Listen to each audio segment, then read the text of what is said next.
Você certamente já ouviu dizer que o Evangelho é a boa nova de Deus para os homens. De fato, a palavra evangelho vem do grego euangelion, que quer dizer exatamente isto, uma boa notícia. Duas perguntas, então, se fazem necessárias nesse sentido. Primeira, existiu mesmo um homem chamado Jesus de Nazaré? E segunda, ele era realmente aquilo que os evangelhos anunciaram? Estas são duas questões distintas e necessárias. Aliás, elas são complementares, pois uma coisa é provar que Jesus existiu, outra é verificar que a sua figura não foi mitologizada com o passar do tempo, transformando sua imagem de um simples camponês judeu a uma espécie de herói redentor do mundo inteiro. De fato, o primeiro problema com a nossa busca é a carência de material fora da Bíblia, anterior ao segundo século, que mencione Jesus como um personagem real. Alguns talvez esperassem que, devido aos seus grandiosos feitos, o nome de Jesus fosse registrado em cada livro ou carta que se produziu em Roma. Mas não é bem assim. Jesus, lembremos, não foi reconhecido pelos seus contemporâneos. A sua mensagem era dura demais para eles e tanto é que chegaram ao ponto de pedirem a sua morte. Ademais, o ministério de Jesus foi geograficamente curto, percorrendo um limite inferior a 400 quilômetros de diâmetro. Acrescente-se a isto o fato de que mesmo grandes figuras do passado nem sempre têm a sua historicidade bem atestada por documentos contemporâneos da época, como poderíamos supor. Não temos, por exemplo, nenhum texto grego anterior ao terceiro século antes de Cristo que confirme figuras históricas e famosas do passado como Sócrates, Platão ou até mesmo Alexandre o Grande. O rei Nabucodonosor, que construiu a suntuosa cidade de Babilônia, teve a sua historicidade confirmada pela arqueologia apenas no século XIX, cerca de 2.500 anos depois da sua morte. E muitos faraós do Egito, como o famoso Tutankhamon e a rainha Hatshepsut, também não seriam conhecidos se não fosse recentemente a descoberta que fizeram de testemunhos preservados ao longo da história, porém posteriores à sua morte. Esses personagens também poderiam ter a sua historicidade questionada. A explicação para esta pobreza de depoimentos históricos está no fato de que muitos documentos da antiguidade encontram-se desaparecidos. Milhares deles foram completamente destruídos, como, por exemplo, os mais de 700 mil manuscritos da Grande Biblioteca de Alexandria, que foi incendiada pelo califa Omar na Guerra de 641 d.C. Portanto, muita coisa se perdeu e não é difícil supor que houvesse mais coisas escritas sobre a pessoa de Jesus, mas que estão retidas na poeira do tempo. Aliás, é até possível que algumas anotações documentais do movimento de Cristo também fossem destruídas no incêndio provocado por Nero, que arruinou a cidade de Roma com muitos dos seus arquivos em 66 d.C. Mas apesar do esperado pequeno número de documentos, existe algum texto antigo, fora da Bíblia, que ateste a autenticidade histórica de Jesus Cristo? Sim. E o mais antigo deles foi escrito pelo historiador judeu Flávio Josefo, que por muitos anos trabalhou como escrivão acompanhante das milícias romanas de Tito e Vespasiano. Escrevendo por volta do ano 90 de nossa era, Josefo declarou: "Por esse tempo surgiu Jesus, homem sábio, que talvez seja mais que um mero homem. Era capaz de realizar coisas extraordinárias. Ele arrastou após si muitos judeus e muitos gregos. Era considerado o Messias. Embora Pilatos, por acusações de nossos chefes, o condenasse à cruz, aqueles que o tinham amado desde o princípio não cessariam de proclamar que, passando o terceiro dia, apareceu-lhes novamente vivo. Os profetas de Deus tinham respeito por ele. Ademais, até o presente, a estirpe dos cristãos, assim chamada por referência a ele, não cessou de existir." Esse texto é tão extraordinário que muitos julgaram que não poderia ser verdadeiro, que seria fruto de uma interpolação de um escriba cristão posterior. Porém, estudos mais avançados em papirologia, isto é, o estudo de antigos manuscritos, demonstram que ele faz parte, com poucas variantes textuais, de todas as mais antigas cópias manuscritas que temos dos escritos de Flávio Josefo, o que reforça bastante a autenticidade do seu conteúdo.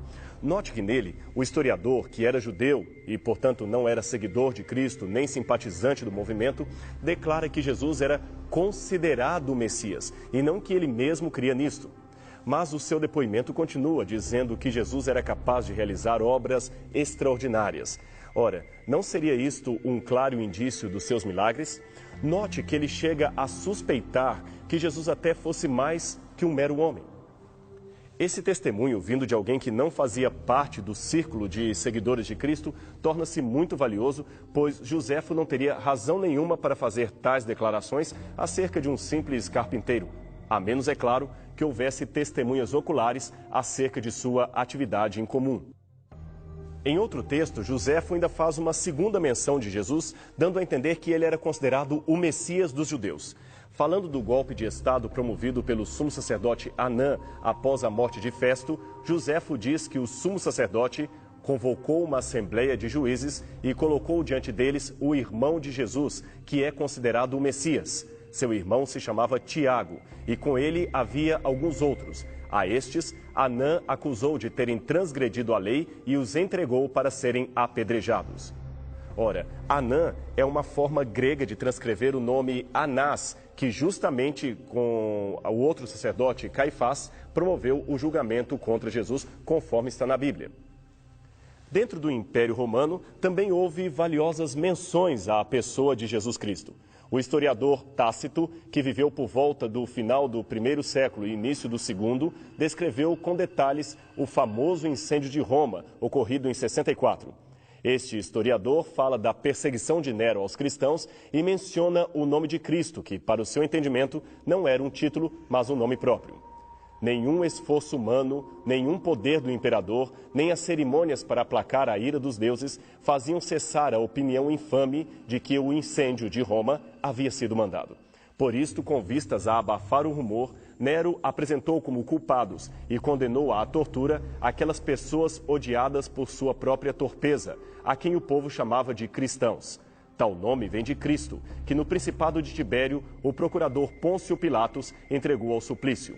Reprimida na ocasião, esta execrável superstição fez-se irromper novamente, não apenas na Judeia, berço daquele mal, mas também em Roma, para onde converge e aonde se espalha tudo o que há de horrendo e vergonhoso no mundo. Começou-se, pois, por perseguir aqueles que confessavam, depois por denúncia deles, uma multidão imensa, e eles foram reconhecidos culpados, menos do crime de incêndio. À sua execução acrescentaram zombarias, cobrindo-os com peles de animais para que morressem devido à mordida de cães de caça, ou pregavam-lhes em cruzes, para que após o fim do dia fossem usados como tochas noturnas e assim consumidos.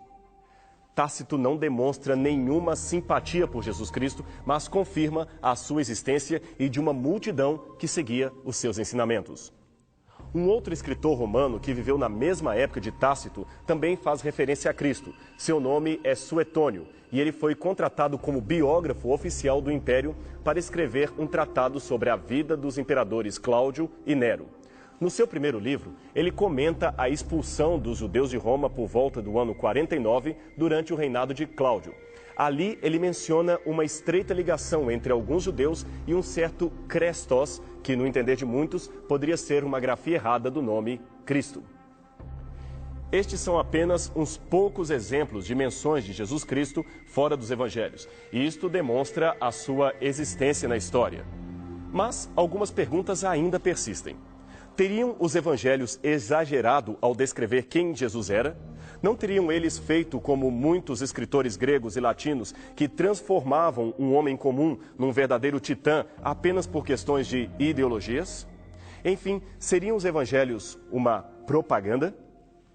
Para respondermos a estas indagações, é preciso que formulemos outras perguntas que os teólogos liberais, por alguma razão, evitaram formular.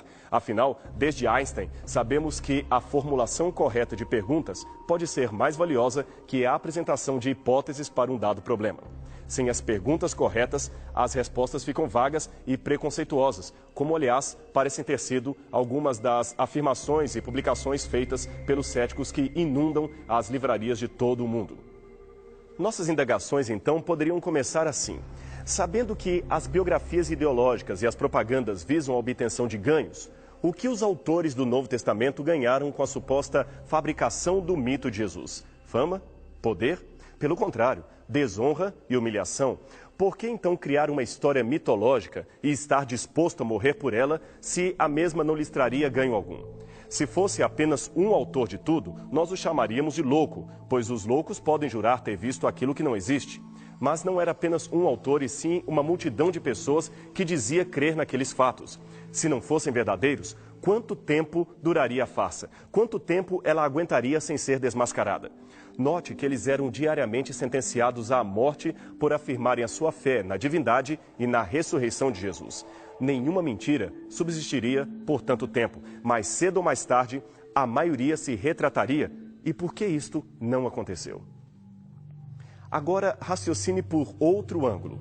Se os evangelistas tivessem a intenção de criar um Jesus mitológico, deveriam seguir o exemplo de outros escritores de mitos da antiguidade.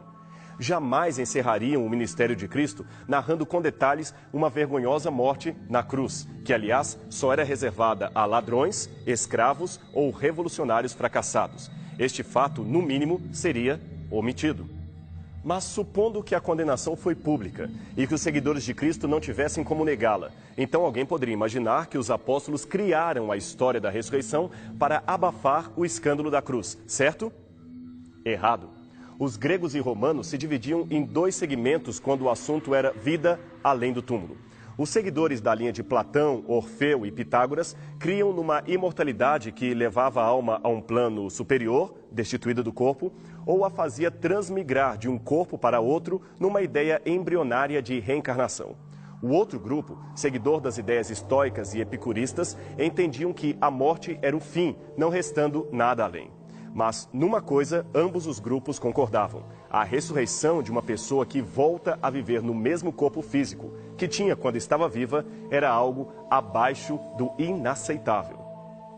Por isto, o livro de Atos, capítulo 17, verso 32, diz que os gregos, embora estivessem admirados com a cultura e inteligência de Paulo, simplesmente recusaram ouvir a parte em que ele falava da ressurreição de Cristo. Esta ideia era absurda demais para os gentios de orientação greco-romana, quer fossem simples ou eruditos. Sendo assim, é mais sensato supor que se os apóstolos estivessem dispostos a criar uma ficção para amenizar o escândalo da cruz, a ideia de uma ressurreição corpórea não seria definitivamente a melhor opção. Eles ganhariam muito mais simpatizantes se dissessem que Jesus reencarnou novamente ou que seu espírito fora elevado a um plano superior, abandonando o seu corpo na sepultura sem vida.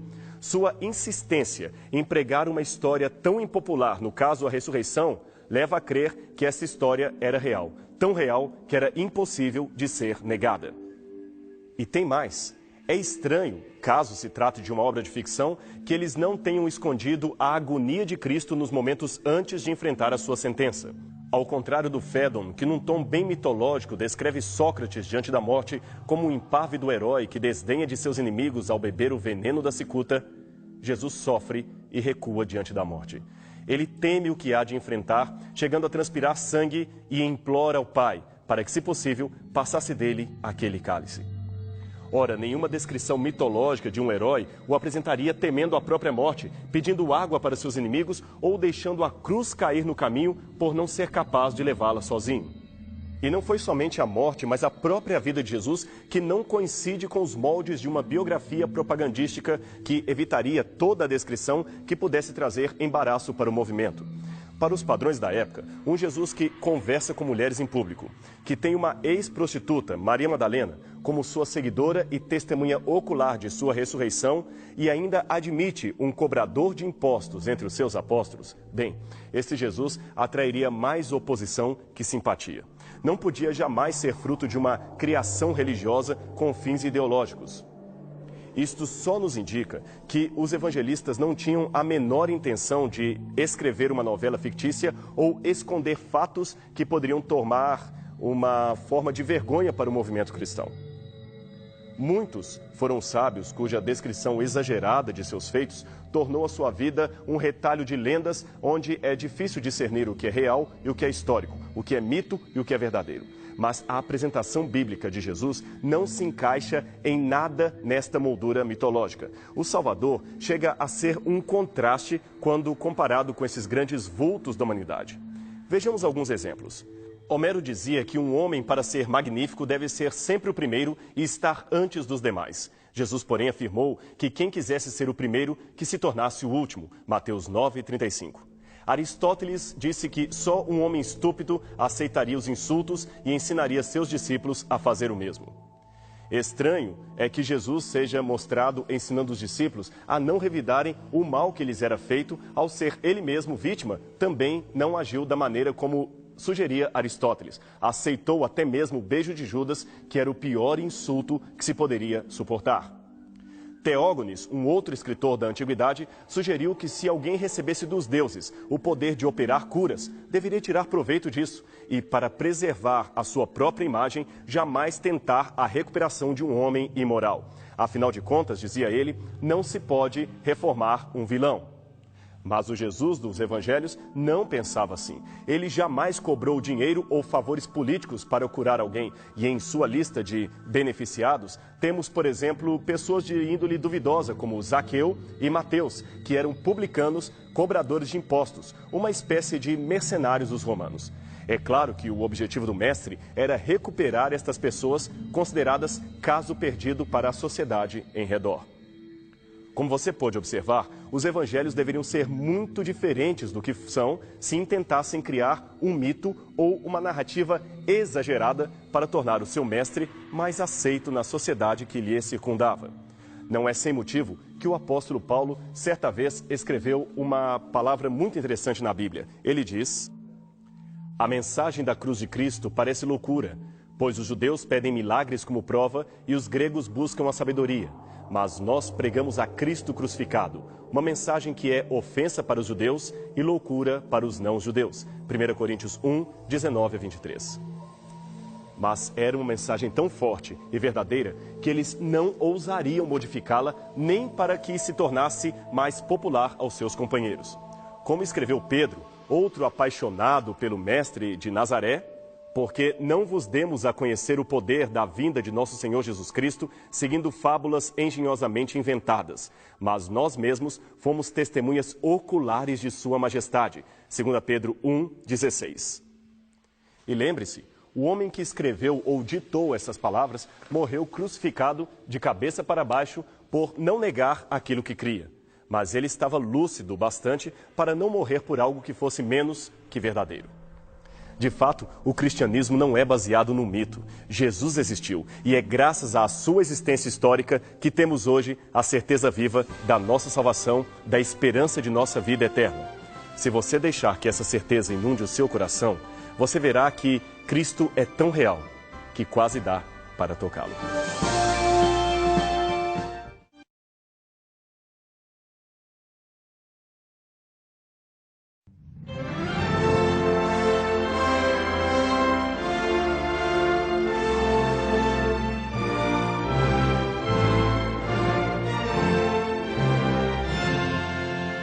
Como podemos demonstrar que Jesus é Deus que se fez homem? Veja, nós estamos num mundo curioso, um mundo que aceita Jesus e que vê nele um dos grandes líderes religiosos da humanidade. Mas, infelizmente, as pessoas estão cada vez menos dispostas a crer que Jesus era verdadeiramente Deus. E, no entanto, este dogma, esse ensinamento, é a coluna vertebral do cristianismo. Porque se Jesus não é somente um homem iluminado e genial, ele era o próprio Deus que se fez homem, então tudo aquilo que ele fez e disse é inquestionável, porque Deus não se engana e não engana ninguém. Ao Deus que se revela, diz o Concílio Vaticano I, nós devemos a obediência da fé. Mas se Jesus era simplesmente um iluminado, então nós podemos começar a remodelar o cristianismo, porque afinal das contas, uma casa antiquada, ela deve ser remodelada para os novos tempos, os tempos modernos. Pois bem, como nós podemos então demonstrar que Jesus é Deus? Aqui nós temos um argumento que foi apresentado desde o início do cristianismo, até pelos santos padres apologistas, mas que tornou-se mais conhecido agora, nos tempos mais recentes, através do livro de C.S. Lewis, Cristianismo Puro e Simples. Você conhece C.S. Lewis, é o autor das Crônicas de Nárnia. Ele é um apologeta cristão anglicano. Pois bem, no Cristianismo Puro e Simples, que foi traduzido para o português e publicado pela Martins Fontes em 2005, se não me engano, vocês poderão encontrar este argumento que o Lewis chama de A Shocking Alternative. O livro está à disposição na internet em PDF, né? E vocês podem procurar por aí. Qual é essa Shocking Alternative? Qual é a alternativa chocante? é a seguinte. Veja só, se Jesus tinha uma identidade, nós temos aqui uma alternativa. A alternativa do cristianismo tradicional é dizer que Jesus é Deus que se fez homem. Mas a alternativa do cristianismo humanista, mais recente, né, é que Jesus era simplesmente um homem.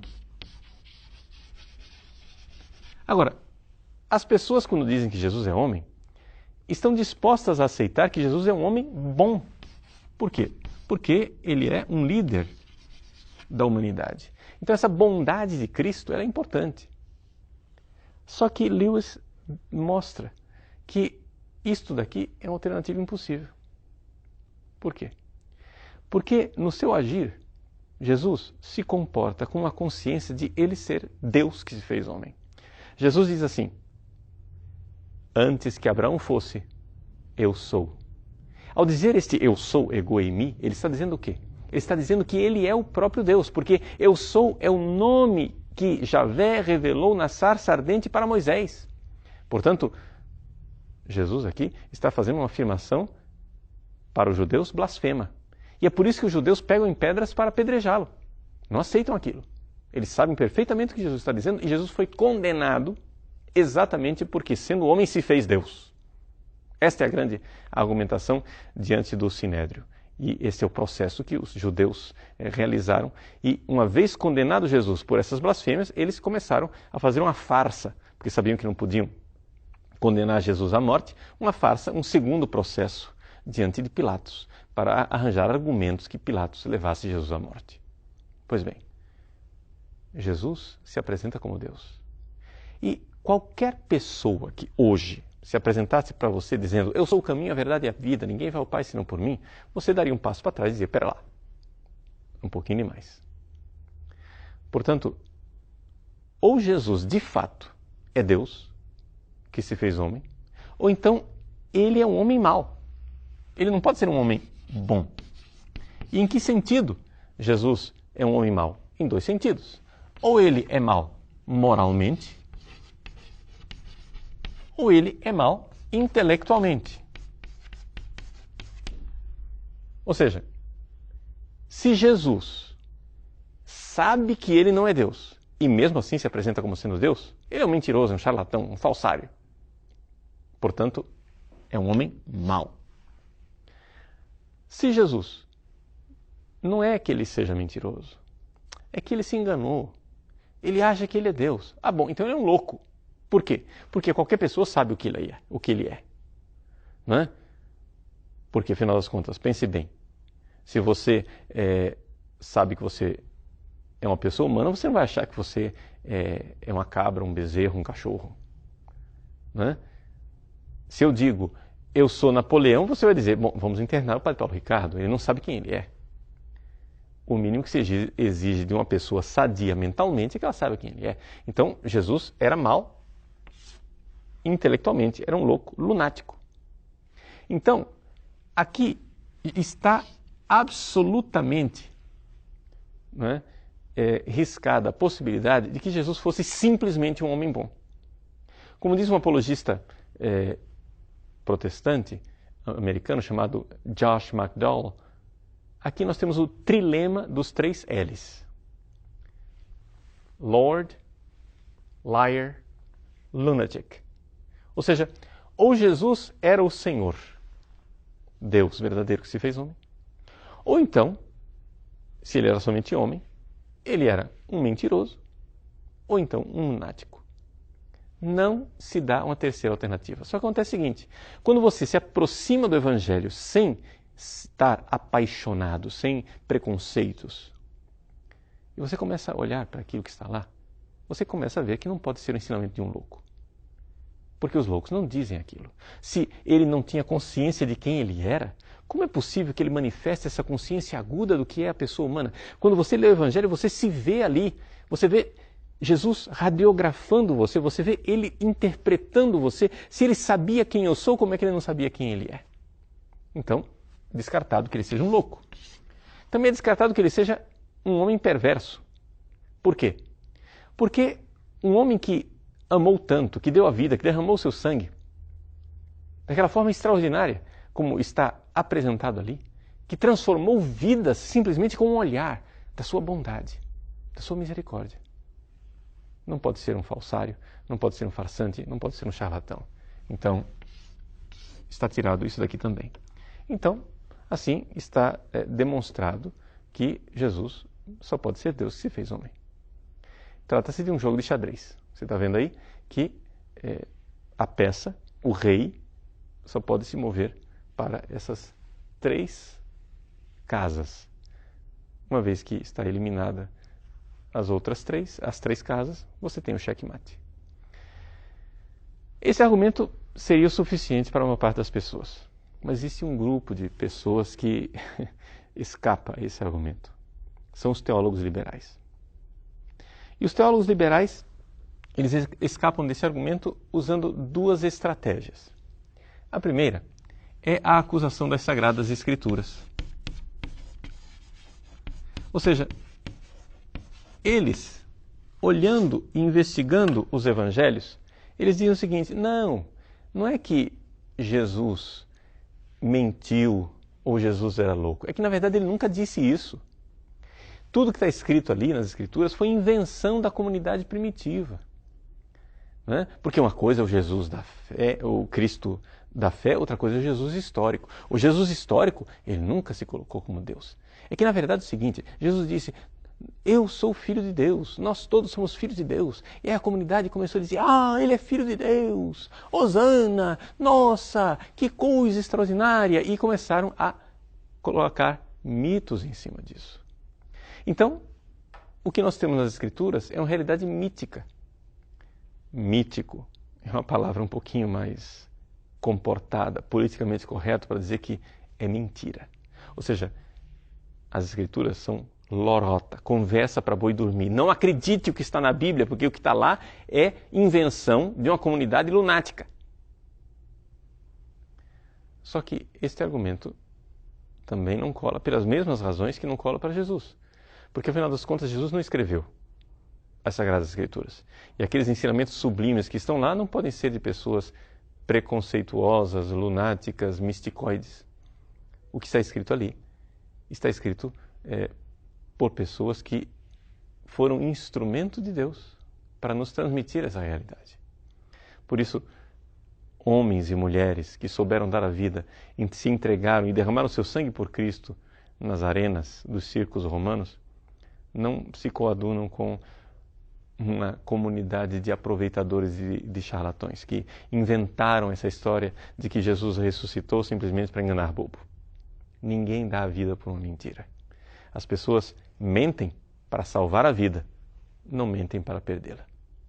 Então, aqui se vê que se tem alguém mentindo e ganhando alguma coisa com isso, provavelmente são os teólogos liberais. Se nós formos olhar a vida dos apóstolos que derramaram seu sangue, os primeiros cristãos, e a vida dos teólogos liberais, muito bem pagos e famosos, eu acho que tem alguém ganhando. Mas não são, no sentido humano da palavra, os cristãos do início do cristianismo.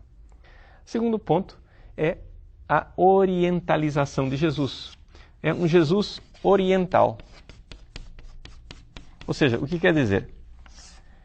Jesus é apresentado aqui não como sendo um judeu que se apresenta na religião judaica do Antigo Testamento. É que Jesus, com 12 anos de idade, ele foi para a Índia, e lá na Índia ele aprendeu o panteísmo hindu.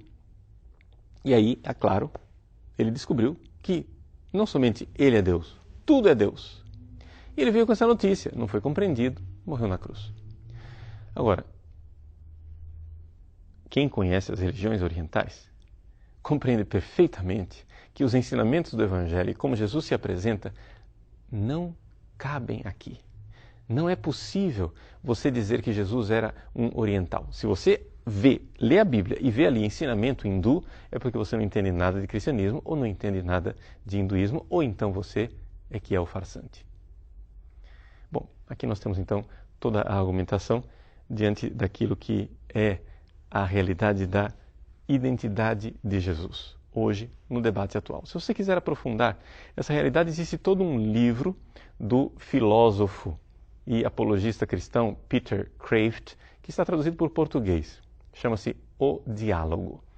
Nesse livro, O Diálogo, de Peter Kreeft, ele aproveita uma coincidência histórica. No dia 22 de novembro de 1963, 3 pessoas famosas morreram. Uma, John Kennedy, presidente dos Estados Unidos, morreu assassinado. E ele era uma espécie de humanista. Ele está nessa alternativa aqui. Ou seja, de aceitar que Jesus era um bom homem. O segundo que morreu nesse dia foi Aldous Huxley, né? Ele era mais orientalista. Era desse tipo de pessoa que aceitava religiões orientais, panteístas, etc. E é usado para resolver toda esta realidade aqui. E o terceiro que dialoga é o nosso amigo C.S. Lewis, que também, coincidentemente, morreu nesse mesmo dia. No diálogo entre Lewis, Huxley e Kennedy, nós temos então todo o debate teológico sobre a identidade de Jesus, nesse livro fantástico, O Diálogo, de Peter Kreeft. Bom, toda essa argumentação nos leva aqui. A argumentação apresentada não será capaz de dar a você a fé. A fé é um dom sobrenatural de Deus. É uma realidade, uma virtude infusa. O Espírito Santo precisa agir no seu coração para que você tenha verdadeiramente fé. No entanto, nós aqui tratamos dos preambula fidei, ou seja, o preâmbulo. Você, trilhando conosco esse raciocínio, chega até as portas da fé. Agora, cabe a você como mendigo bater a porta e perguntar: quem sois vós, ó Cristo? Sois vós um louco? Sois vós um mentiroso? Ou sois vós o meu Deus, aquele que me criou? Faça essa oração sincera e Ele abrirá a porta para responder e lhe dar o dom precioso, inigualável, o dom da fé.